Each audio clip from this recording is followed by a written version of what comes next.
Test mic 1, 2, 3, 4, 5, 4, 3, 2, 1. Mic test, both channels, 1, 2, 3. Okay, let me fix that.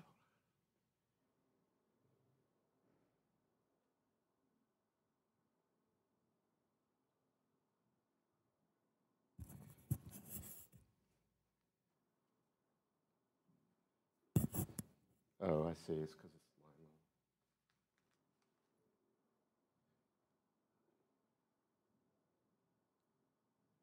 low. Test mic 1, 2, 3, 4, 5, 4, 3, 2, 1. Bring them down.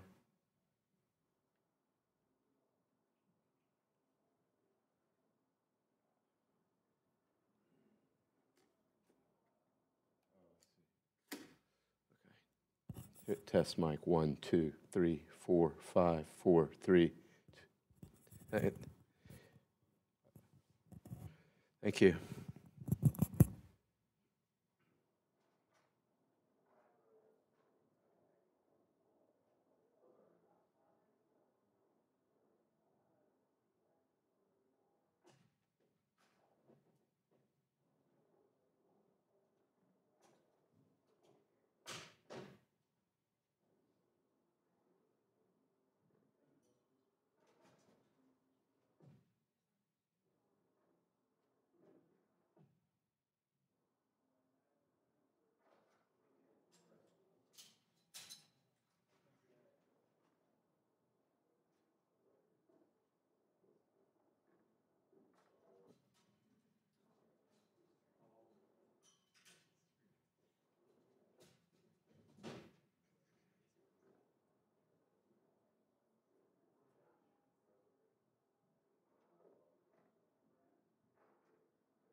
Would long words, would that work?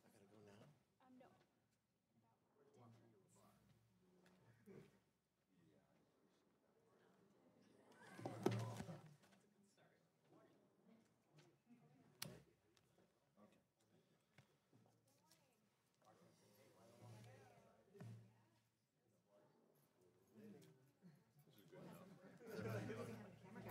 No. Didn't that pay a bazillion dollars to put cameras in Are there? you with this guy? I am. Talk to him about his hygiene. I can do that. Because I don't think he knows what deodorant is.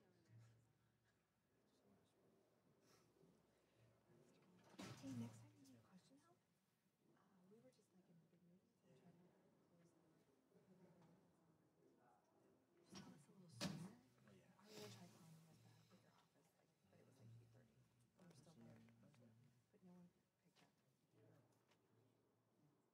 Or she may have called the main line and it. Anyway.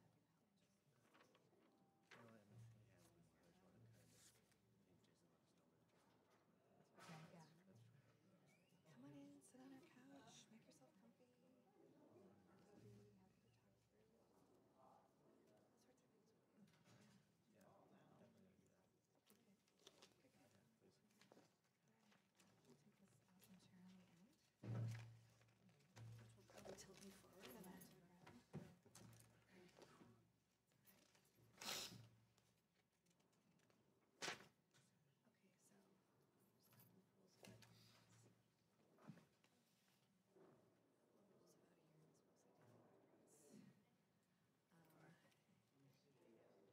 Press is in the back and they can plug in. There's various jacks for them to plug their pieces in. Photographers have to have an official press badge for them to take photos. How you doing, Sometimes sunshine? Nice to see you. nobody can take video unless you're a licensed video guy. Mr. Chairman?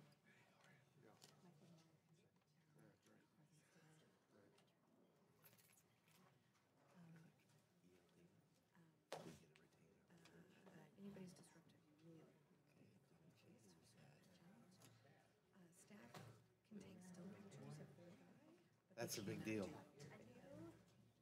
video. Have you heard from other folks about it? Hi, Kevin. Hello. How are you? How are you, sir? Nice to see you. I heard.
Good morning, Mr. Secretary. Thank you for joining us, and we welcome you today and to this hearing and look forward to hearing from you and discussing the department's budget requests that I know you've taken a lot of time to prepare, as well as some of the economic assumptions and the policies, including the President's overall request for the fiscal year of 2019. But before we get into the details of your budget request, I'd like to just take a quick moment and to look back over this past year, because 2017 has been a year of accomplishments, great accomplishments. And that couldn't have happened without the support and the leadership of the President and the administration, including yourself, Mr. Secretary, and we want to thank you for that. Because after years of high unemployment and stagnant wages, hardworking Americans finally saw the economy start booming again in 2017. Unemployment is now at a 17-year low. Almost 2 million new jobs were created in the last 13 months. And for us, that means 2 million of our constituents today are working that weren't working of January in 2017. Wages are growing at nearly 3%, and according to the Department of Labor, this is the fastest growth in almost a decade. Manufacturing has expanded in January at nearly the fastest pace since 2004, and small business optimism is at its highest level since Ronald Reagan was president. And this just didn't happen by accident. It happened because Congress and the administration worked together to reform the tax code for the first time in more than 3 decades. It happened because we slashed nearly 1,500 unnecessary rules and regulations, lightening the load off of small businesses all across this country. And it happened because we freed businesses, both big and small, to grow and to thrive once again. So Secretary Mnuchin, I know you played an important part in this success, so I want to just say thank you. Thank you for your hard work and for your commitment to making America reach these milestones that we've now seen over 2017. But now onto your budget request. As you look ahead, we know that your next year's request for the IRS is at $11.5 billion, which includes program integrity cap adjustments of $362 million. In addition to this request, the IRS is seeking another $397 million to implement the Tax Cuts and Jobs Act over the next 2 fiscal years. Now, this request includes $159 million for the Office of Terrorism and Financial Intelligence, and this is a $36 million increase from last year. This office has the dual purpose of safeguarding our financial system against illicit use and protecting our citizens from national security threats.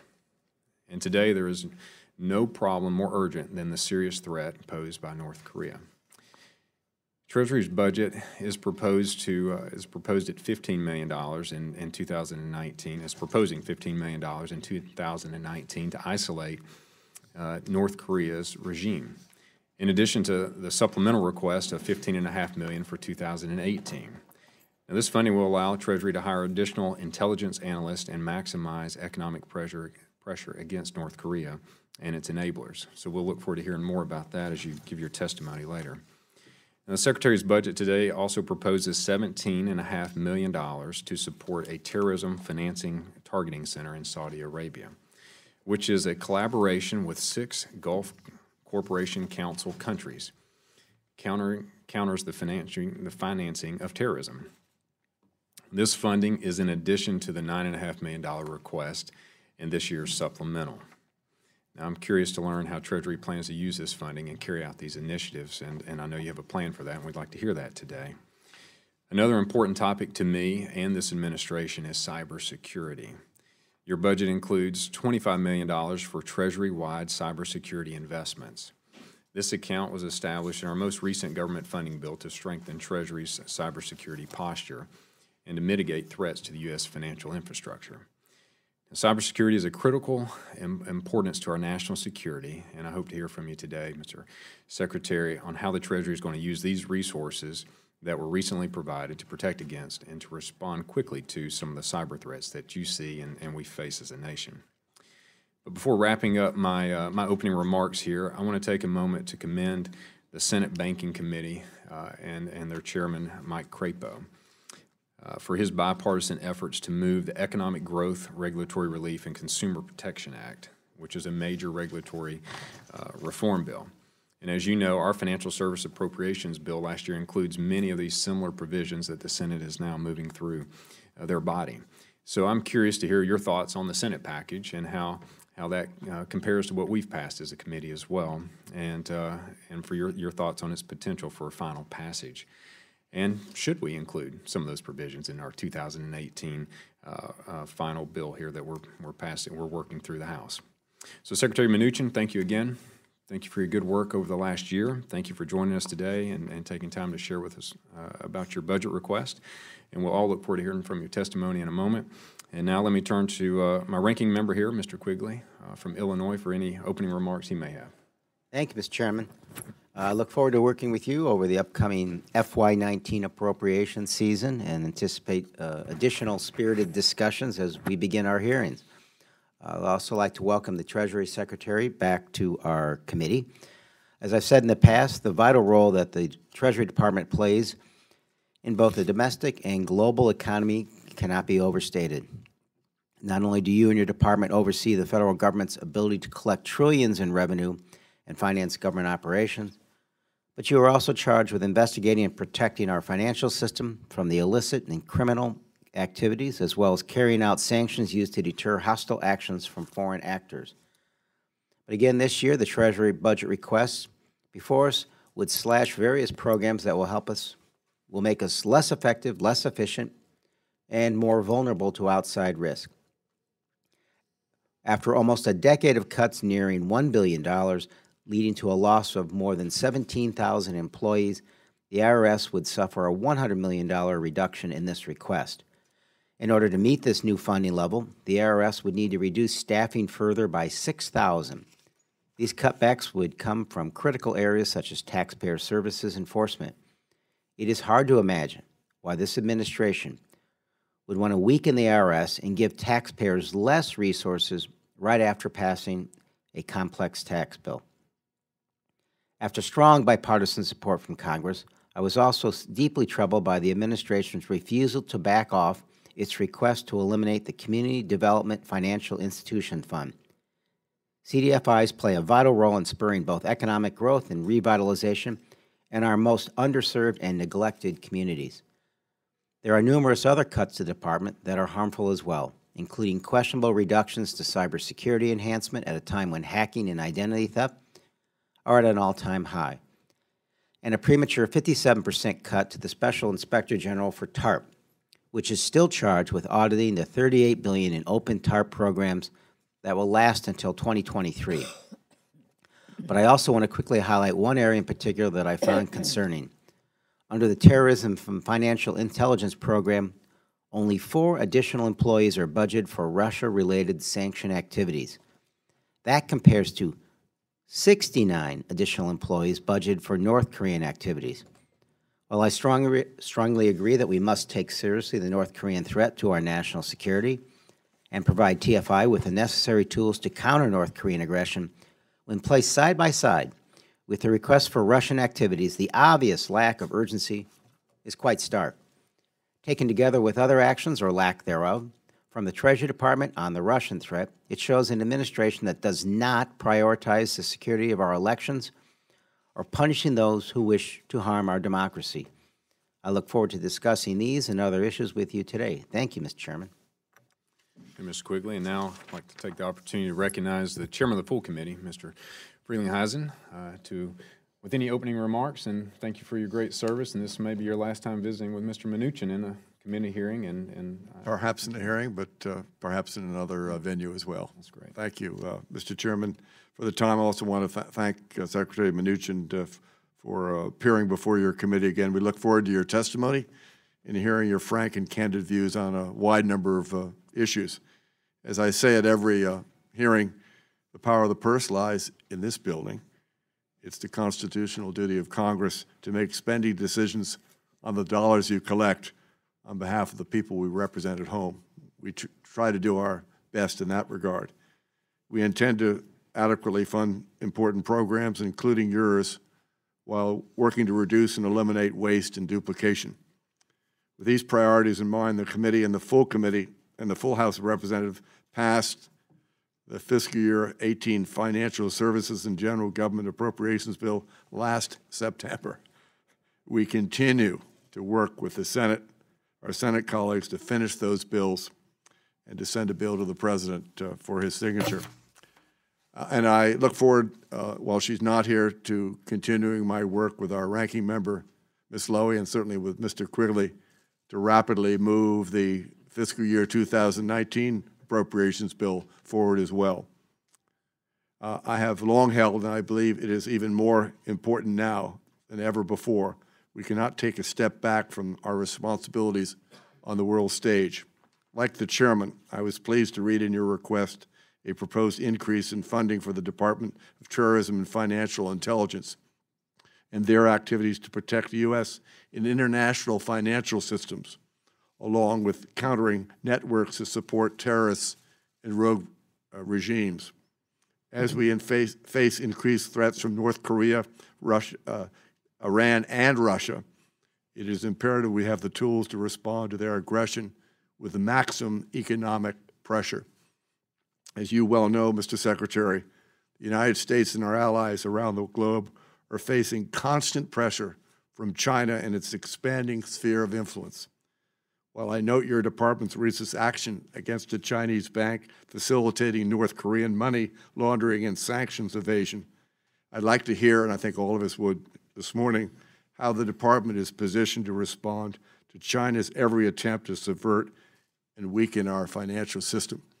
I've been doing some traveling lately and have familiarized myself with the One Belt, One Road. It's not only a physical development that should alarm us, but they're also snagging a lot of different countries and putting them in a position which makes them beholden to the Chinese leadership, and I think that should be of concern to us. Of course, as a debtor nation, we should be mindful that a lot of those nations in Southeast Asia and around the world now find themselves in debt to the Chinese, and when that debt is a political debt as well as a financial debt. But we look forward to hearing your testimony, and thank you for the good work you've been doing on behalf of our nation. Thank you, Mr. Chairman.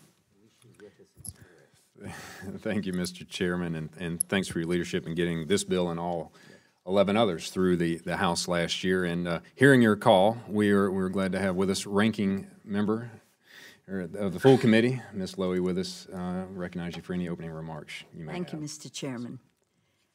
I'd like to thank Chairman Graves and Ranking Member Quigley for holding this hearing, and Secretary Mnuchin, welcome. Thank you for being here this morning. Mr. Secretary, your fiscal year 2019 budget request, as you know, I'm sure you know, would harm taxpayers by slashing IRS funding by $100 million and stall federal investments in economic development by eliminating all discretionary grant programs in the Community Development Financial Institutions Fund. Under your budget, the IRS would not have enough manpower to catch bad actors, ranging from those who cheat on their taxes to those who perpetuate identity theft scams that prey on the elderly and non-native English-speaking populations. It's not just enforcement that we need to be concerned about. It's also taxpayer services. In her 2017 annual report to Congress, taxpayer advocate Nina Olson identified the IRS limited telephone service as one of the most serious problems facing taxpayers. She wrote, "Because of the IRS's archaic telephone technology and operations, taxpayers face long wait times with the worry that the IRS's telephone assisters will not be able to answer their questions if they're able to get through. Yet, your budget cuts the IRS by $100 million.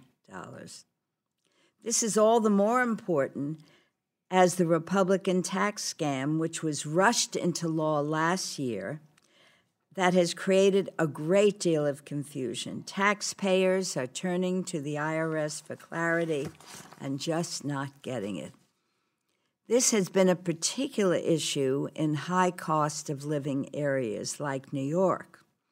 When you testified before this committee last year, I made clear how unwelcome any reductions to the state and local tax deductions would be in tax reform. Less than a year later, a deduction that 45% of my constituents take at an average of $26,000 has been slashed beyond recognition. I'm sure you're aware of that. I think you're still a New Yorker. So I'm sure you're aware of it, and I'm sure you hear this from your friends and neighbors. The impact of this scam is so disastrous that I've called on the IRS to accept prepayments of 2018 state and local taxes that many New Yorkers made in 2017. At least 17,000 taxpayers paid some portion of their 2018 taxes in advance at an estimated $51 million. I hope that you and the IRS will at least give this break to families that will be hurt by the new tax policy for years to come. But quite frankly, I am concerned that your proposed budget cuts will make it harder for the IRS to assist my constituents. Let me be clear. Capping the SALT deduction at $10,000 targets residents of high-cost states like New York and California, which you know all too well. In 2015 alone, New York sent $48 billion more in taxes than it received. Senator Moynihan, the late Senator Moynihan, stressed that over and over again. Simply put, the new tax law is a scam that unfairly takes money from the pockets of hard-working families living in states that send more money to the federal government than we get back in federal investment. One bright spot of your budget is the increase for the Office of Terrorism and Financial Intelligence of $36 million. This is an essential number and an essential service, and I look forward to working with you. This is essential to combating terrorist financing and other national security threats, and I'm really pleased it's included. Mr. Secretary, I trust that you are aware of just how influential your position is, and I'm disappointed by some of the distractions surrounding your tenure. It is my hope that going forward, you will respect the taxpayers I represent in New York by acting as a good steward of their dollars, both in policies you implement and your actual use of them. I look forward to a productive discussion this afternoon and to working to serve the best interest of the American taxpayer. Thank you for appearing before us. Thank you, Ms. Lowy. Mr. Secretary, thanks again for joining us, and now we welcome any opening statement you may have, and as you can imagine, there will be a few questions following that from each of the members here, but thank you again. We look forward to hearing from you. Good. Well, thank you very much. Chairman Graves, Ranking Member Quigley, and members of the subcommittee, it is good to be here with you today to discuss the President's budget and the priorities for the Treasury Department. Today, I'd like to highlight the administration's priorities of protecting America's financial system and national security in implementing the historic Tax Cuts and Jobs Act. The President's 2019 budget requests increase resources for the Office of Terrorism and Financial Intelligence and the Financial Crimes Enforcement Network. This will be used to economically isolate rogue regimes in North Korea and fund the new Terrorist Financing Targeting Center in Saudi Arabia. It will allow us to implement the Countering America's Adversaries Through Sanctions Act, including funding for our Russia and Iran programs, and counter illicit financial networks.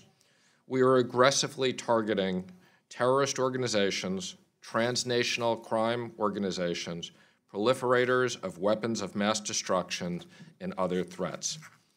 As the importance of our economic tools continue to escalate, we need additional funding to enhance the administration's efforts and implement congressional priorities. This budget also provides for Treasury-wide cybersecurity protections. As I have previously noted before this subcommittee, protecting both Treasury and the financial system from cyber attacks is critical for our nation's financial stability. These attacks not only have the potential to affect financial markets and the broader economy, they implicate our national security as well. In particular, I want to highlight the Cybersecurity Enhancement Account. This initiative makes proactive and strategic investments in enterprise-wide cybersecurity capabilities. These capabilities will ensure that Treasury is better prepared to defend against cyber attacks and respond appropriately when such attacks occur. I'd also like to highlight two of the administration's priorities for the 2018 appropriations bill. The Tax Cut and Jobs Acts included hundreds of provisions that will provide tax cuts for middle-income families and make American business more competitive. Implementing the tax law will require a great deal of work in 2018 and 2019. Accordingly, the IRS will need $397 million in order to carry out this critical mandate. The administration is also requesting $25 million above the President's 2018 budget for TFI to fund the Terrorist Financing Targeting Center and to immediately deploy additional resources to counter posed threats by North Korea. Mr. Quigley, let me just comment on one of the things that you raised in your opening statement, which was the allocation between Russia and North Korea money in the request. Let me acknowledge that I was very, very involved in the top-line request for the money. I always think of this as we have the ability to move these resources around. So I just want to comment that the allocation that is in the proposed budget is an oversight. It does not reflect my current thinking of the resources we would put in towards Russia. And at the time that this was raised to me, we had already printed this. So I want to acknowledge what you've said. The policies in the President's budget will foster economic growth, set our country on a sound fiscal path in the long term, and carry out the administration's commitment to protecting national security of the United States. Thank you very much. Well, thank you, Mr. Secretary. And if you could, for a moment, I'm going to just ask one or two questions as it relates to tax reform and the impacts, positive impacts that you see. And we've heard today that there's a lot of concern about the impacts on the IRS. Could you address the impacts on the average American and small businesses and the positive impacts that you've noticed so far and what you expect to see in the days ahead? Well, as you know, we're early in the process of implementing this, but I think we've been very pleased with the reaction so far. Our first priority was to make sure that the withholding tables were updated to reflect many middle-class Americans getting tax cuts so that they saw that in their paychecks in February. We've also now released a withholding tax calculator to allow taxpayers to actually check the calculations themselves. We're also very pleased by close to 400 companies that have announced one-time bonuses or raises. So we are very pleased with what's gone on so far, but there's a lot of work at the IRS to implement this. As far as the impact on the average American family, there's been a lot of numbers thrown around as to the average family could expect to see more resources at home or in their paycheck as a result of tax reform. What is your latest figure that the average family can expect this year as a result of the passage and signing of this bill? Sure. So the average family will see a direct reflect of a few $1,000s. And on top of that, we expect over time that wages will increase close to $4,000. So it is quite a significant impact. And then as far as small businesses? Small businesses now have the lowest tax rate since the 1930s. In particular, the ability for them to automatically expense capital investment. We're already seeing the impact on that in the growth in that sector. That's great. Well, thank you. Thank you for your work on that. And now I'd like to turn to Mr. Quigley for any questions. Thank you, Mr. Chairman. Mr. Secretary, last August, We passed a pretty strong law in response to the Russian interference in our elections. This administration is refusing to follow through on its implementation, claiming the passage of the law itself is enough to deter businesses from dealing with Russia. Probably not. Regardless of how the President personally feels about the sanctions or the fight he put up toward its passage, he signed them into law and is obligated to act. By doing nothing, the President is effectively telling the world that there are no consequences for attacking our democratic process. I'm a member of the Intel Committee as well, and I was there when Mr. Comey said, the Russians will be back. At this point, we are not prepared, and we are sending a message to them that it was okay. So the only piece of the sanctions bill that's been completed is, frankly, a laughable report on Russian oligarchs. Not nearly enough. So will this administration fully implement the Russian sanctions mandated by Congress? Mr. Quigley, as I've testified before, I fully assure you that we will implement them. Last week, I gave the Senate a classified briefing on the report and where we are on sanctions. I'd be more than happy to meet with members of the House to also do a classified briefing. There's an enormous amount of work that has gone into the report, the classified version, with the Intel community. As I've said, I expect in the next several weeks we will be moving forward with sanctions on Russia as a result of the act. So I can assure you that both in my discussions with the President, he is fully supportive of the work we're doing, and we have a large team working on it as we speak. So the sanctions from the entire bill will be enforced? Absolutely. So is this, in your minds, contra to the President saying that we don't need to do this? I mean, I read you the quote. Has he changed his mind? Again, I can tell you in recent conversations with the President, he is fully supportive of the work we're doing. And as I said, there will be sanctions that come out. The Treasury Department is responsible for the sanctions on the political figures and the oligarchs. We are working with the State Department on the sanctions as it relates to other areas of industry. Understand our confusion. The President at different times has said this is a hoax. It may not have been the Russians. It could have been a big guy in Jersey that did this. He's also said we're not going to enforce this. So now, instead of the President announcing this, we have you in a classified setting telling people, oh, well, we are, and today announcing that we are. So you can understand why we would question this and wonder. And why does it have to be a classified setting as to the fact that there are going to be sanctions, and why can't the President make that announcement? Again, I've said in multiple unclassified settings, including today, including at the White House press room, that sanctions are coming. Again, I'm happy to explain the process. There's an enormous amount of work that goes into building each one of these packages, from intel work to legal work. As I've said, the President is completely supportive of us moving forward with these. You can also understand a concern when the numbers I brought out that you, and I appreciate your addressing them, saying that the disparate number of resources based on targeted toward North Korea versus Iran, I took that to mean that you were going to look at that and make it right, for lack of better words. Yes, I added that into my opening statement because I wanted to acknowledge that that does not reflect my view of the relative resources. And as I've said, I always look at, we have a number of resources in TFI, and we actively move them around. So it's the same people that work on Russia, Venezuela, and North Korea, and Iran. We constantly reprioritize. So the relative number that was put into the budget does not reflect my current thinking of the allocation. And at some point, can you tell us the resources that you're going to spend on North Korea, Iran,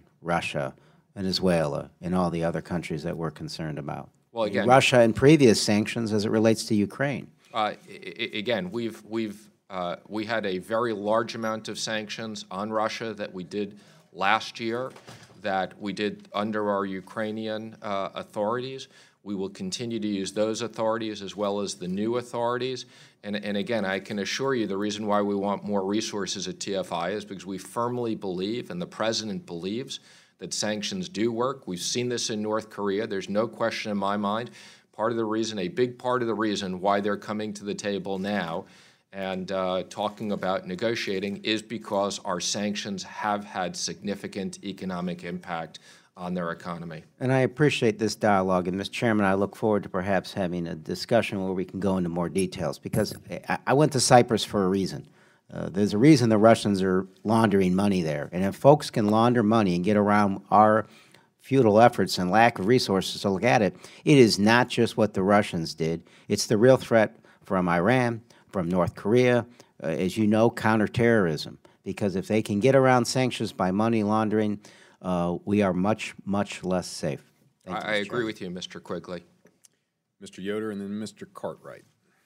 Thank you, Mr. Chairman. Mr. Secretary, welcome to the committee. I want to associate my remarks with those of the chairman related to the value of tax reform and its impact on constituents in our districts. Over the last few weeks, like many of my colleagues, I've been going around my community, meeting with small businesses, talking to workers from blue-collar workers and checkout clerks at places like Home Depot or Walmart, real Americans that are working hourly jobs who are talking about the bonuses they received or the greater withholding in their, less withholding in their paycheck, that they're getting a bigger paycheck, I guess. We've also seen the bonuses, salary boosts, benefits like family leave that some companies are adding. So, workers are really benefiting from the tax reform, and I think they're really surprised that Washington actually did something to help them. They're used to Washington putting a greater burden on them, a greater regulation, a higher tax, and so the fact that we rolled that back and it really impacted a lot of middle-class, working-class families, I think has been a surprise, particularly with the media disinformation that occurred throughout all of that. So thank you for your work to implement that. In my own district, we think about the 3rd District of Kansas, a typical family would be receiving a $2,728 tax cut this year. Now, the President's budget request projects around 3% economic growth per year over the next decade. The goal of the Tax Cuts and Jobs Act, along with other elements of our pro-growth agenda, was to help to get to that number. What does that 3% do to the economy? What does it do to unemployment and job growth? How does it help families at home? And are we on track to hit that? And are there other policy areas that Congress needs to address to get to 3% or more growth per year? Well, thank you. We do think we are on track to meet that. We've had 2 quarters of over 3% growth. There's still some work to get to the long-term impact because we want 3% or higher sustained economic growth. That will add trillions of dollars to the government and tens of trillions of dollars to the economy. It's a combination of tax reform, regulatory relief, and trade negotiations. So that's a major focus of ours. And as I said, we're pleased with the initial results. Thank you, and I appreciate you bringing up trade because I'd like to ask you a little bit about the tariffs discussion that's happening and the recent policies that the administration has announced. In Kansas, many of my constituents, many of our businesses rely on trade and exports. Over 400,000 jobs in Kansas are supported by trade, $17 billion in annual exports to help boost our economy. And many of my constituents, many of our local businesses, many of our farmers believe that trade tariffs and the potential trade wars that could result could inevitably create big challenges for Kansas workers and farmers. Tariffs on steel and aluminum, for example, are going to negatively impact Kansans who work in manufacturing. I've got a GM plant in my district with 2,200 people employed, and retaliation from our trading partners will also end up hurting Kansas farmers and ranchers who are already struggling as they try to export wheat, beef, and other agricultural products around the world. I'm concerned that after everything we've done to help our constituents through tax reform, that tariffs that the President recently announced are going to undermine some of these recent gains. Do you share any of these concerns about the impact of these tariffs? And do you believe that these tariffs will make American businesses more competitive on the global market? So first, let me just say I have participated, and we meet on a weekly basis on trade, on our economic team. These things are discussed very carefully, and we're trying to balance different issues. The President is personally involved in these decisions. I think on the steel and aluminum tariffs, we're trying to balance protecting these industries, which are very important, with making sure that we don't do undue harm to the economy.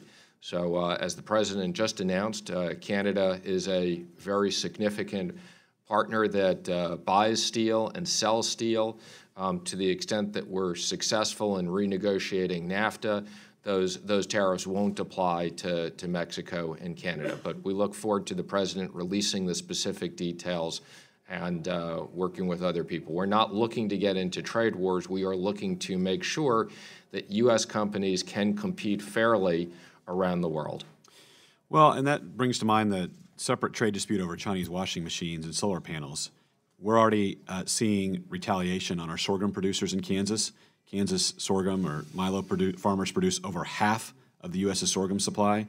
So this Chinese retaliatory action poses a direct threat to their livelihood at a time when commodity prices are already very low. So this indicates to me in a very real-world example that the tariffs on those washing machines and solar panels actually led to a retaliation at the detriment of American farmers, constituents of the President and mine. Is the President aware, and are you aware, Mr. Secretary, that these retaliatory measures are already occurring, and is he aware of the potential for retaliatory impact to Kansas farmers should other countries retaliate because of the new tariffs on steel and aluminum? Well, as it's been reported in the press, I and Director Cohn and Ambassador Lighthizer met with Liu He last week, who's now our primary counterpart and an advisor to the President Xi on trade issues. We had very direct discussions. The Chinese understand and agree that the objective is to lower the trade deficit. This is something that the President is very focused on. I think the good news is that President Xi and President Trump have a very close relationship and communicate regularly on these issues. But President Trump has been very clear. We want to make sure that U.S. companies have the same ability to do business in China as Chinese companies have here. Thank you, Mr. Chairman. Thank you, Mr. Secretary. Mr. Cartwright and then Mr. Stewart. Thank you, Mr. Chairman. Thank you for being with us, Mr. Secretary. I want to follow up the discussion on trade a little bit. You've indicated recently the administration is considering re-entering negotiations on the Trans-Pacific Partnership. And I do have a lot of constituents in my district in northeastern Pennsylvania who were seriously harmed from the impact of trade agreements like NAFTA. If the administration plans to go back into TPP talks, what specifically are you going to do to ensure that American workers come out as winners from any new trade pact? Specifically, will you fight to protect improved labor and environmental standards from the other trading countries with actual enforcement mechanisms? So let me just comment that our priority at the moment is to renegotiate NAFTA and to focus on our trade relationship with China and have fair and balanced trade with China. When the President was at Davos, he did say that he would consider going back into TPP if we could renegotiate the deal. And I think that's something that I've had some discussions with my counterpart. I would say we are not in active negotiations with that at the moment, nor is that the priority. But again, I think it's a willingness on the President's part to say, we want the best deals for American companies to be treated fairly. If we can do it bilaterally, that's our preference. If we can enter multilateral agreements under the right terms, we'll consider that as well. All right, now I want to shift gears. You recently spoke at UCLA regarding a number of issues, including the White House's economic agenda and the obligation that you personally feel toward helping working families. The administration's tax plan that you've been talking about has been touted as an example of that.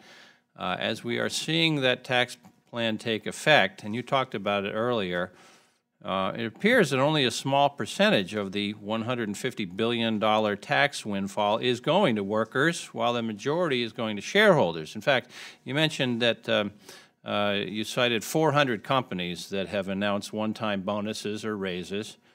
Gosh, if we only include traditional C corporations. There are 1.7 million of them in the United States. My math is that that means 400 divided by 1.7 million is 0.3%, meaning 99.7% of traditional C corporations are not on your list of 400 companies announcing one-time bonuses or raises. According to a report recently by Just Capital, only 6% of the $150 billion tax windfall ends up in the pockets of employees. 60% ends up in shareholder dividends. And now 80% of stock value in this country is owned by the wealthiest 10% of Americans. In November of 2016, you pledged that any tax plan would not give an absolute tax cut to the wealthiest Americans. That has subsequently been dubbed the Mnuchin rule. I think the last time you testified here, you said, well, it's not really a rule. Here's the question. As the Secretary of the Treasury, what are you going to do in the future to make sure the working families of America get a fair shake? Well, thank you, and I think you raised some very good points. I don't agree with necessarily the numbers that you've referenced. We believe that the majority of the benefits in the tax bill will go to the middle class and will go to companies that will pass on those benefits to the middle class. So our primary objective on the tax bill was make U.S. businesses competitive. We had a worldwide system that if you deferred the tax, left trillions of dollars of offshore. We wanted to fix that. We wanted to have a competitive tax rate for both big business and small business, which we did. And we believe that those will be passed on to workers. So we've cited the number, and I realize there's different people who cite different things. We believe that it'll be over 70% of the tax burden is borne by the worker, and that will be passed on. And then just briefly, I just want to clarify this. So yes, I did say originally it was the President's objective that there was not going to be a reduction on the top end. That was never a pledge. That was our objective. Okay, I wasn't the one who named the Mnuchin rule. It was Senator Wyden who dubbed it the Mnuchin rule. And we worked very closely with the House and Senate as we designed this to get what we thought was a competitive tax bill for our businesses and for the middle class. But last question, Secretary Mnuchin. Obviously, the expected growth from the tax cut is what's fueling a lot of what the benefits you're talking about. That's what the hope is. My question is, aren't you concerned, or are you concerned about sinking our nation $1.5 trillion deeper into debt? What effect that will have on the national growth rate? Sure. Well, let me just comment. I am concerned about the size of the debt. Okay, the nation's debt has gone from 10 trillion to 20 trillion in the previous 8 years. What I've said before, I'll repeat. I am comfortable, and again, our assumptions, I believe, will be correct, but we'll see, that the tax cuts will pay for themselves. Having said that, there are other spending issues. This year, it was a big priority of the President to get additional funding for the military. As a result of getting that passed, there's big increases in non-military spending, but I do share your concerns about the size of the debt and the issue of budgets in the future. Thank you, sir. I yield back. Thank you, Mr. Cartwright. I have Mr. Stewart and then Mr. Serrano. Thanks, Mr. Chairman. Mr. Secretary, thank you for being with us once again. I'm sure you look forward to these. I have something I want to talk to you about, which is CFIUS, but I want to come back and address some of the questions or issues that have been brought up by other members of the committee and elaborate on a few of them if we could. A very easy one that I just want to put on the table and allow you with clarity to state, and that is there has been some concern over cuts to the IRS budget. Can you assure the American people that the IRS will have the manpower that's necessary to enforce current law and to collect the taxes that are due to the federal government? Sure. Well, let me just comment. I don't always look forward to testifying, but I do look forward to coming to this committee because you control important funding that we need. So it's always a pleasure to be here. We appreciate that. As it relates to the IRS, I am meeting every day with a combined team of the Office of Tax Policy at Treasury and members of the IRS leadership team. It is one of my top priorities, making sure we implement the tax plan, which impacts literally everything at the IRS, from customer service to forms to technology. That's why it is so important that we get the additional funding for it. And I can just say, look, there have been issues at the IRS in the past. We've tried to deal with these issues, but the vast majority of the workers at the IRS, I think, are incredibly hardworking people. And Mr. Secretary, I want this to be a simple answer. Just tell us yes or no. Yes. Can you enforce the law so we collect our taxes? Yes, we can. Thank you. And I just said, I want you to say that with clarity, because there are Yes. some who will say we're unable to, and I think it's nonsense. Of course we can. You know, I love people that talks about tax reform. And the longer our Democratic colleagues talk about it, the better it is for us, I think, because the American people aren't stupid. And when 80 or 90% of them look at their earnings and actually see that they're making more money now than they were a year ago, and when they see the economic growth, again, you can call it a scam, and I love Miss Lowy. She's one of my favorite people in Congress. I wish she wouldn't have left, because I would like to say that to her. But you can call it a scam, but the American people aren't dumb. And they can see whether this is benefiting them or whether it's not. And the fact is that 80 or 90% of them, it is. But I think your point about we have two elements to this. One is that they're getting a tax refund, they're getting more money, they're able to keep more of their money. But I think the more important thing is what you said in your opening statement, and that is that the economy is growing. You said it's something like $4,000 for an average family.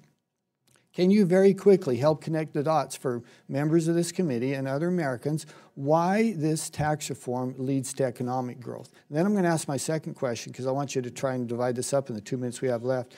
I'm concerned about CFIUS. As a member of the Intel Committee, we have very real concerns about how that plays out from an intelligence and from a security concern. Are you willing to work with us to support some reforms in the CFIUS process that would address some of those national security concerns that we have? Yeah, so on the first part, we fundamentally believe we can get to 3% economic growth. This single most important issue is to create growth in the economy. The tax bill is the center stage on that, and that's critical to the growth. In regards to CFIUS, I share your concerns with the current CFIUS. There's limitations. We've been working with the Senate on the FIRMA bill. We look forward to working with you as well. We need additional resources for CFIUS with new controls, expanded controls. So that is a top priority for us working with Congress. And then in the minute we have left, can we balance, and tell me, and I don't know if you can address it here, maybe this isn't the right forum, but can we balance our strategic economic concerns, and that is when we partner and when we have the free flow of information and capital across borders, et cetera, that's generally a good thing. But we have to do it knowledgeably and recognizing that we have to protect our security and also protect, I think, strategically, our economic interests. Can we do both of those, and what reforms would you suggest would help us to do that regarding CFIUS? I believe we can, and I look forward to working with you and your staff on the specific reforms and some of the shortfalls. Okay, thank you. Mr. Secretary, thank you, and Mr. Chairman, I yield back. Thank you, Mr. Stewart. Mr. Serrano and then Mr. Young. Thank you, Mr. Chairman. Secretary, thank you for being here. As you know, Puerto Rico has gone through an unprecedented humanitarian crisis because of 2 Category 4 hurricanes that struck the island 6 months ago. As a result, Puerto Rico has lost tax revenues and even had to lend $300 million to PREPA, the island's electric utility. The governor of Puerto Rico has informed us that the Treasury Department has yet to approve the community disaster loan, which was approved by Congress last October, and that Treasury is only offering $2.06 billion out of a possible $4.7 billion. So I have a couple of questions.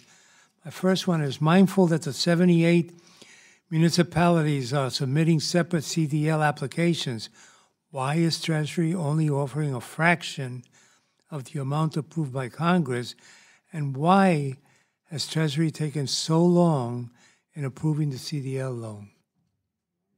Well, thank you for asking that question, and I share your concerns of obviously the impact that this has had on the economy there. So, first of all, let me just clear up certain issues.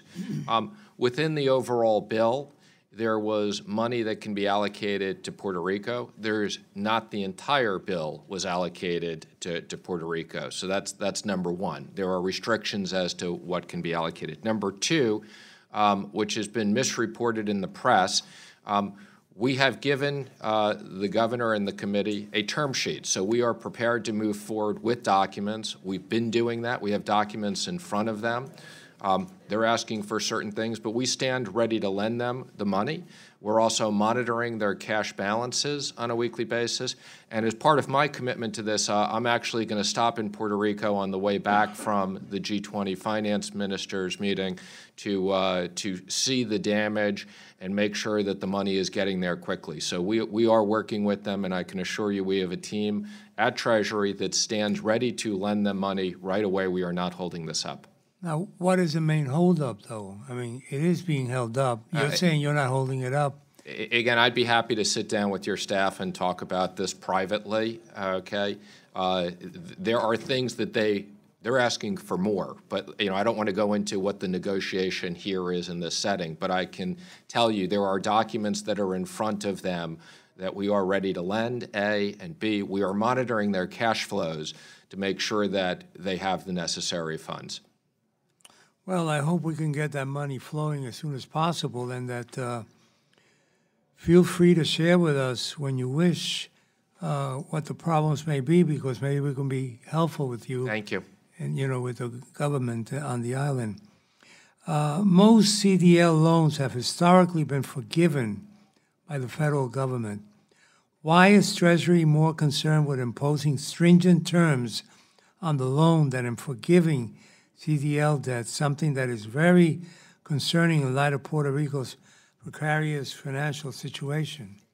We're not making any decisions today whether they will be forgiven or won't be forgiven. What we're focused on, as I said, is making sure that they have access to the funds, and we are prepared and ready to lend to them now.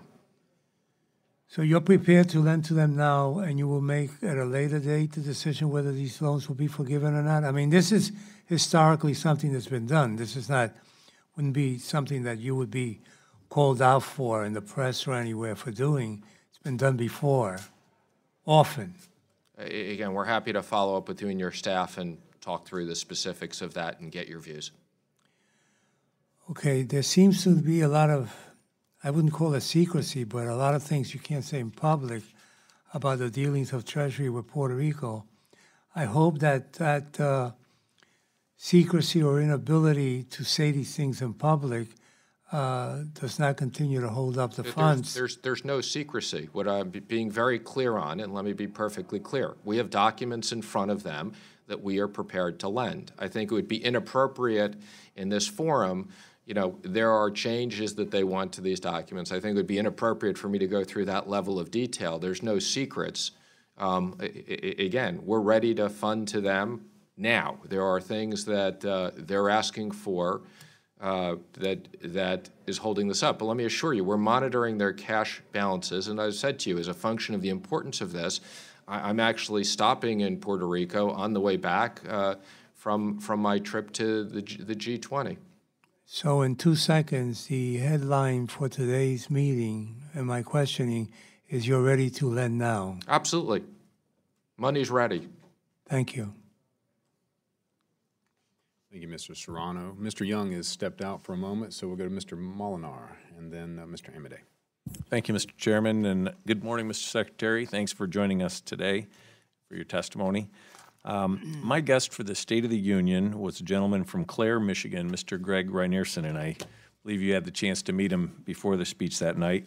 He's a former police officer who, along with 8 of his former colleagues on the force, saved the local bakery and donut shop from closing. And now, nearly a decade later, they've worked hard, grown their business, and it's really an American success story.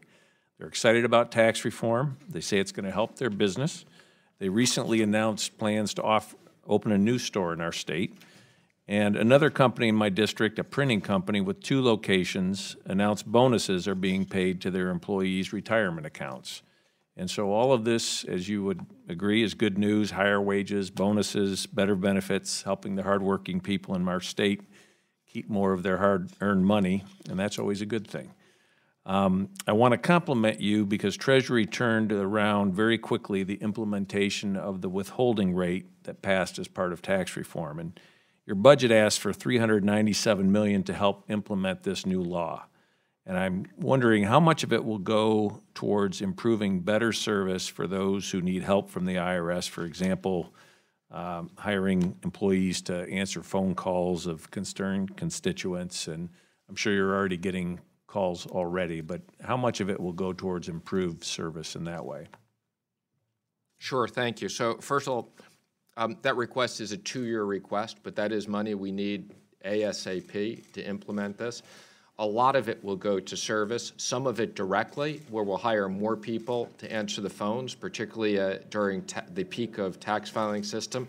A lot of it will go to technology that will help interact and everything else. It was commented earlier, we have antiquated telephone systems.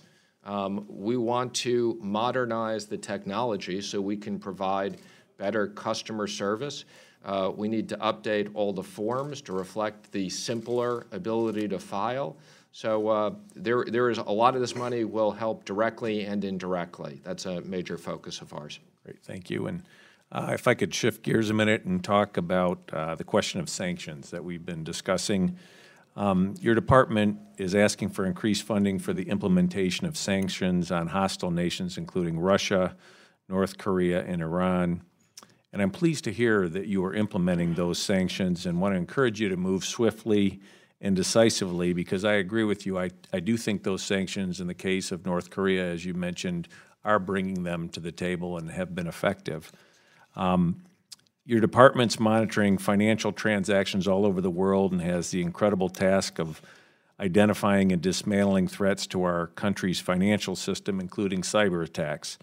I'm wondering which countries and organizations are launching the most attacks on our financial system, and what's the cost of these attacks to Americans?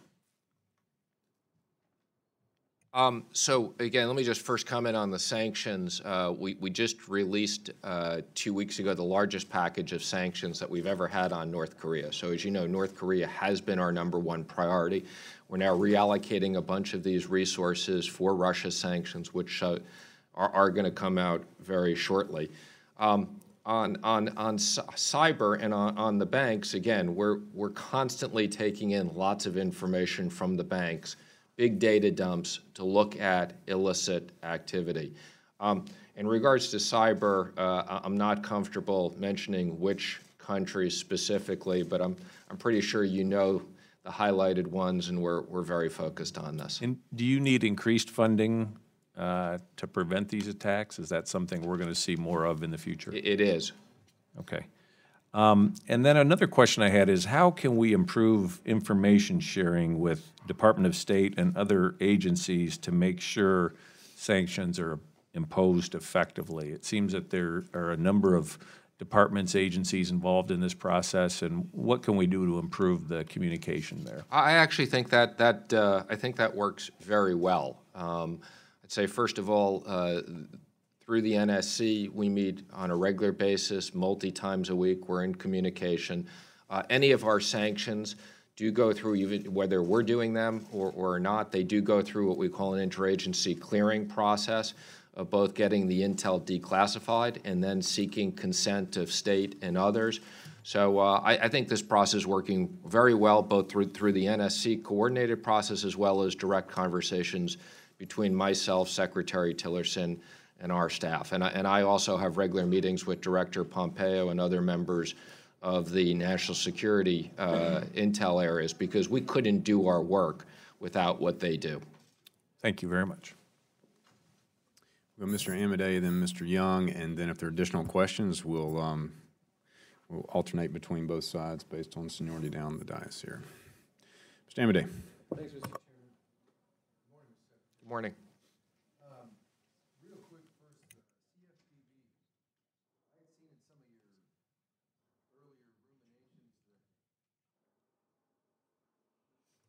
First of all, CFPB, Jesus, I lost 12 seconds. Huh? Oh, well. That you had spoke, let's just say you were interested in the concept of a 5-person board, and I know you guys are doing the best you can with Mick Mulvaney kind of filling in, but your thoughts changed or anything like that on going to a 5-person board for governing that outfit? No, my thoughts haven't changed. I think that, one, it should be subject to appropriations. I see no reason why that agency should be off balance sheet. And two, I do support the concept of a board to oversee it. Okay, great, thank you. Second thing's a little more pedestrian, but nonetheless, and I think we had let your staff know, it's like, hey, I don't want to talk to them about this in the appropriations hearing, but we're kind of where we were before that. I had a request from a constituent who is entitled to some payments out of the Guam World War II whatever Act, World War II Claims Fund. And so she had contacted our office because she'd been pursuing this through Representative Bordalo's office, who had sent Treasury Department 2 months after you were sworn in last year a letter asking about some interpretations. And that letter was in April. And she sent it to you and to Interior Insular Affairs, and Interior sent her back a response on the 11th. So we contacted your office 2-3 months ago and said, hey, you know, what's the deal on this letter? And we've contacted them about 3 times. And so I'm not going to spend a lot of time on it. And rather than going through the gee whiz and all that other sort of stuff, my request is, can you send somebody from your department under your supervision to my office to give us a briefing on this and whatever the response is to the letter that Representative Bordalo's been waiting for over a year? Absolutely. That'll happen tomorrow whenever it's convenient. It's unacceptable that we haven't responded to you. I can tell you I've met with them several times on this issue. We want to get it resolved. It's a little bit of a complicated issue, but it's unacceptable we haven't been responsive to you. So we'll, whether tomorrow or the next day, whenever it's convenient for you, we'll have people come over. Thank you. Good morning, and I yield back, Mr. Chairman. Thank you. Thank you. All right, let's see. Mr. Young, you have any questions for us down there? And then we'll start over. Yeah, thanks. Thank you, Mr. Chairman. Welcome, Mr. Secretary. Thank you. I was just out in the hallway talking to a farmer from Iowa, and he says, there's not a day on the farm where a farmer doesn't touch steel. The agriculture industry, the everyday farmer, is worried about these tariffs on aluminum and steel. How much do you know about the proposed tariffs? I know a lot about the proposed tariffs, and I can tell you the President loves farmers and the agricultural community. It doesn't seem so with some of the policies that are coming out. And there's great concern with folks in the heartland, and concerns as well with retaliation and what that may mean to our economy. We've seen it, the Tax Cut and Jobs Creation Act was great, really feeling the benefits of that. And there's a fear out there that any kind of a potential trade war, retaliation, could really blunt the positive effects with the economy from the Tax Cut and Jobs Act. Can you comment on that? Are you concerned at all with that? Again, I'm well aware of the fears of trade wars. I can tell you I've had very specific conversations with several of my counterparts. We're trying to deal with this on a case-by-case basis. The President is very involved in this. Again, I look forward to having the details, the exact details of this released. We're trying to get it out as quickly as we can this week. Again, I think when people see this, again, I want to be clear that the President does want to make sure we protect the steel and aluminum industry. He does understand the potential impacts it has on the economy, and I think we have a way of managing through this. So when the President's team was going through this and deciding whether or not to issue tariffs on aluminum and steel, did they meet with the stakeholders out there who could potentially be impacted by this? Did they meet with the agricultural leaders on this? I can assure you that the Secretary of Agriculture has had significant input into these discussions. I can assure you that Director Cohn and myself have received lots of feedback on all these issues, and we're balancing the various issues. So you're supportive of the president's move on the tariffs on aluminum and steel? I am supportive of them. And I'm supportive of the mechanism as the president has announced, and I look forward to him announcing the specific details, that in the case of Canada and Mexico, our objective is to have a new NAFTA, and once we do that, which I'm cautiously optimistic on, the tariffs won't apply to them. And regarding NAFTA, I certainly welcome the relooking at NAFTA and making sure that it's enforced and modernized. I would just urge that the administration not scrap NAFTA altogether. That would be devastating to the American economy, let alone the agriculture economy. And I thank you for being here. I yield. Thank you, Mr. Young. Mr. Secretary, I think you have a few more minutes with us. If we have some remaining questions, I know I have a couple, and then we'll see if Mr. Quigley and others do. You have, in the past, referred to the Senate Bipartisan Regulatory Reform Bill as balanced and a thoughtful approach, and you've called on both chambers to move that bill through. There are many, I guess, most of the components of the Senate bill. There are similarities with what we passed in the House with the Choice Act, of which this committee included basically the entirety of the Choice Act in our 2018 appropriations bill. And as we're wrapping up that final discussion, we're finding there's some similarities of the common thread of some of the Senate bill that is in our proposal. Can you give us a little bit of your thoughts about the Senate bill provisions and your prospects for how that may move through the Senate, the House, or a conference, and whether or not we should include those provisions in our final 2018 conference bill? Sure. Well, let me just first say I meet with Chairman Hensarling and Chairman Crapo on a regular basis. These are very important issues that we address.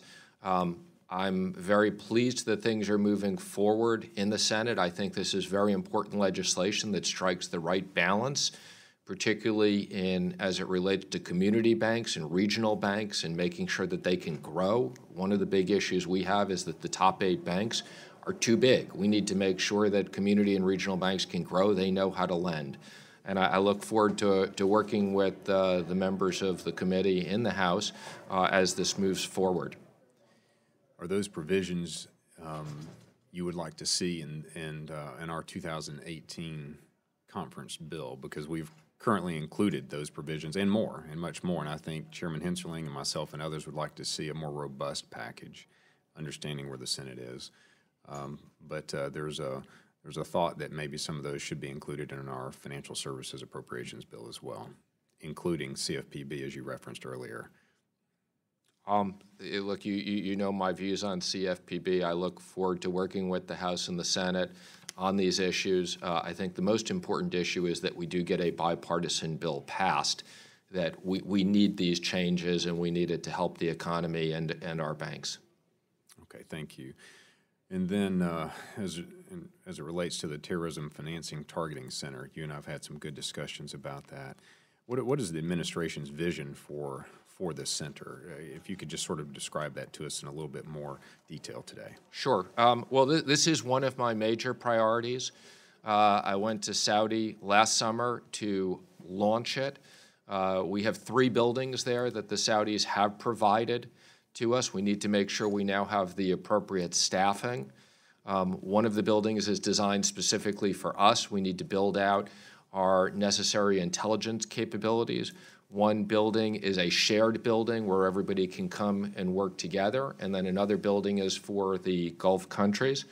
I've committed to go back every year to make sure that we follow through on this. We need to get staff on the ground, and the idea is to share intelligence and to do joint sanctions, and I think these can be very meaningful in our shared goals to stop illicit financing and combat terrorism. And the money that we'll spend on this has huge, huge, huge returns in its capabilities. And with your current request, we will have, I guess, is it $25 million worth of request? What will the other countries be, what would be their involvement or the resources that they're including in this? Again, the Saudis have paid for the physical buildings and various aspects there. The other countries will be contributing resources of similar amounts. So that's, we expect all the Gulf states to make a significant commitment to this. That's Good. That's something we want to hear, is that we're not financing this solely ourselves, but we have No, partners. not at all. This is a shared vision. Thank you, Mr. Secretary. Mr. Quigley. Thank you, Mr. Chairman.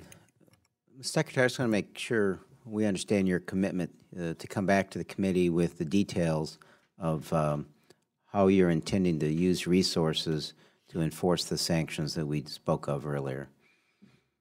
Absolutely. We'll follow up with you on that. Thank you.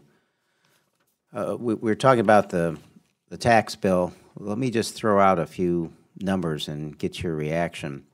The Independent Joint Committee on Taxation estimates that the plan will add $1.5 trillion to the deficit over the next 10 years. They're saying under the best of circumstances, even after accounting for economic growth, we're adding $1 trillion, which pushes back on your point that it would, with respect, pay for itself. But Goldman Sachs, not exactly a bastion of liberal economic thought, concluded that it would add as little as 0.3% to the GDP over the next 2 years and could be slightly negative if we trend through the time in 2020 and beyond. The Tax Policy Institute, the Tax Policy Center estimates that the new tax law will increase GDP by 0.8% in 2018, but with trends, little effect by the end of the next 10 years.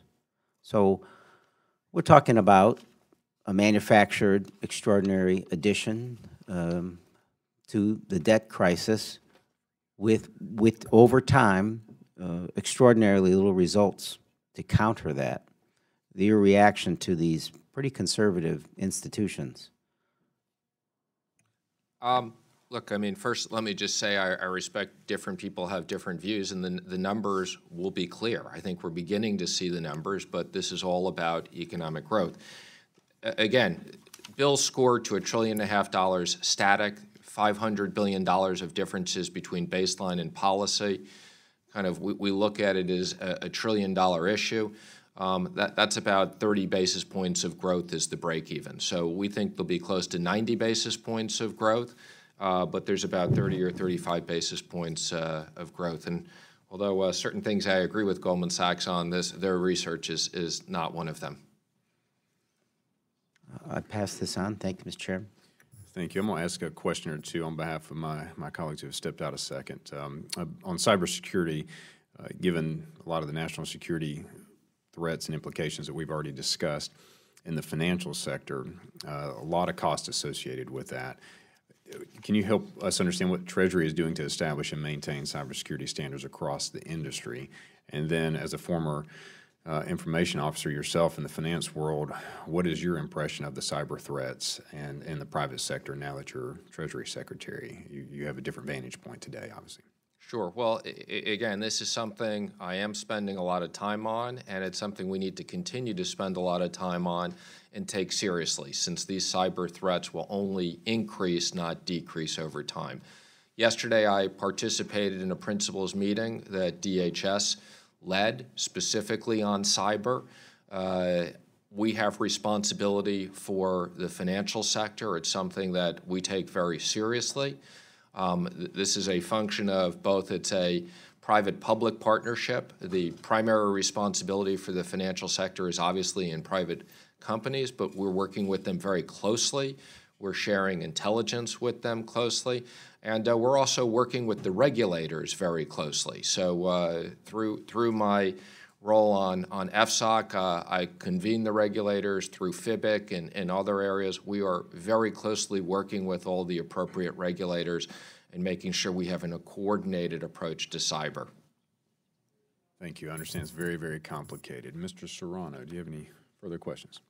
Thank you. Let me first say, Mr. Chairman, that I was very nervous for a second. Whenever I hear one of my colleagues mention the Jones Act, I get nervous because not too many people know that there are two Jones Act. One has to do with shipping, and one was this week. In 1917, Puerto Ricans got American citizenship. So I hope they don't make a mistake when they tinker with the Jones Act. Don't tinker with the wrong one in my case. Mr. Secretary, the CDFI fund has helped entities invest billions of dollars in economically underserved areas, including in my district in the Bronx, New York. Nevertheless, your FY 2019 budget proposes to eliminate all CDFI discretionary grant programs. I will be working with my colleagues on both sides of the aisle, with all due respect, to make sure that that does not happen.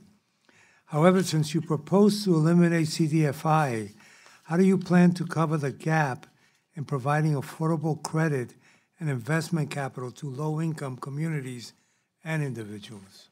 Sure. Well, thank you. First, let me just acknowledge that the CDFI funds do provide significant benefit to many communities, and I know there is bipartisan support, so we look forward to working with you on this.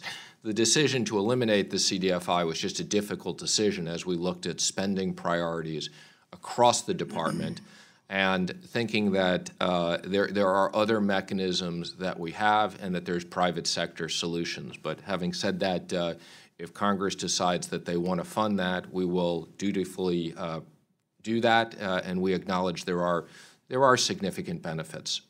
Well, that took care of my second question, because you do admit publicly, which is a good thing, that it has bipartisan support. It always has, and it does a good job, and hope that we could work together on saving the program and helping it grow, honestly. Mr. Secretary, one last question. You've been quoted as saying that cutting personnel from the IRS can actually hurt in the collection of revenues. And I've always had this gripe, this concern, that every time we cut an agent, we lose money that could be collected. You're cutting thousands, it seems to me. How do you balance what you have said in the past and what you're doing in the budget? And I understand that some of these decisions are not easy to make. You just admitted the CDFI, you were not against it, but it was a decision that had to be made. What's the problem here? Well, again, let me just say, as we look at the IRS, and let me just commend, as I said, the many people at the IRS that do an incredible job collecting our revenues. It is an enormous organization, and we're making some difficult decisions on funding. So one, we asked for additional funding. We've also asked for an additional $386 million in what we call program integrity cap adjustments. I know this is something that Congress has been reluctant to give us in the past, but I'd encourage you to look at. It's a way of us raising additional money that can be used appropriately. Specifically, in your comment in enforcement, there's no question additional people we put in enforcement do yield significant benefits in terms of revenue. We've asked for correction error authority, which will also simplify things. So again, we're just trying to manage difficult resource requirements across the IRS. Thank you, Mr. Chairman. Thank you. Mr. Cartwright. Thank you, Mr. Chairman. Mr. Secretary, I just want to make sure I'm clear on where we're at in terms of tariffs on Canadian aluminum and steel. Did you say the plan is to exempt Canada from those tariffs? Again, I want to be careful about going into the specifics. The President will be announcing the specifics of this later in the week. But what I can confirm, and he's mentioned this, to the extent that we reach our objective in renegotiating NAFTA, which is the priority, that Canada and Mexico will be exempt from those tariffs. Okay. And the other thing is, you were recently in the news about gun safety legislation. Obviously, we had another horrific shooting in Florida. We're at a point now in our republic where 9 out of 10 Americans support universal background checks. 8 out of 10 Americans support banning sales to individuals who are on federal no-fly lists because of being suspected terrorists. You were testifying in front of the House Ways and Means Committee, and you were questioned by Representative John Lewis, our colleague, and you said, quote, "I will say personally, I think the gun violence, it's a tragedy, what we've seen yesterday, and I urge Congress to look at these issues." And then later, I think that same day or the day after, a Treasury spokesman walked that back. But I want to hear it from you, Mr. Secretary. Do you still urge Congress to look at these issues? And if so, what is it you're urging us to do? Okay, well, first of all, thank you, and I'm glad I have the opportunity to clarify that. So, look, I, like most Americans, think that the shooting was obviously a tragedy, and I think that gun violence is an issue. Number one. Number two, my comment that we clarified, it wasn't intended to be walking back. It was intended to clarify when I urged Congress to look at these issues. It was a question in regards to, do we have enough funding for different things on gun violence? Let me just say, this is an area, and although there's many things in the government that I focus on and I think I have some level of expertise, this is not in my lane. I don't have much expertise on this. I do commend the President for getting people together and the fact that he's willing to address this issue. It's an important issue, and you know, that's something that I know he's focused on. To be clear, are you urging us to do something? Again, what I was urging, the question was, is there enough money, okay, to, you know, what was dealing with certain, in that part, I was responding to, I urged Congress to look at the money issue. As it relates to Congress and congressional legislation, this is completely out of my line, okay? But again, I know the President has been having active discussions on both sides of the aisle and reaching out to people, and this is an area that he cares a lot about. So yes, you were urging us to look at the money issue as respects gun safety. What money issue are you talking about? Again, it was a question as to whether there was enough money in the budget for gun safety and other issues. But again, let me just say, again, I want to acknowledge, like most Americans, this is a tragedy, okay? And I am glad that the President is working with Congress in looking at these issues. I yield back, Mr. Chairman. Thank you, Mr. Cartwright. I understand Mr. Quigley has no more questions. Mr. Serrano, any more questions? Mr. Cartwright? Mr. Secretary, thank you again for joining us. As you've noted in the past, this is a very thoughtful and insightful committee and great questions and concerns about budget requests and policy, and I thank you for taking the time to join us today to give us good, complete, and thorough answers to the best of your abilities, and we certainly understand the limitations of some places in which you can discuss and respect that, and but I'm grateful that you offered yourself and your staff to join members and alternate settings to help clarify any questions they may have. But thanks again, Mr. Secretary. Meeting adjourned.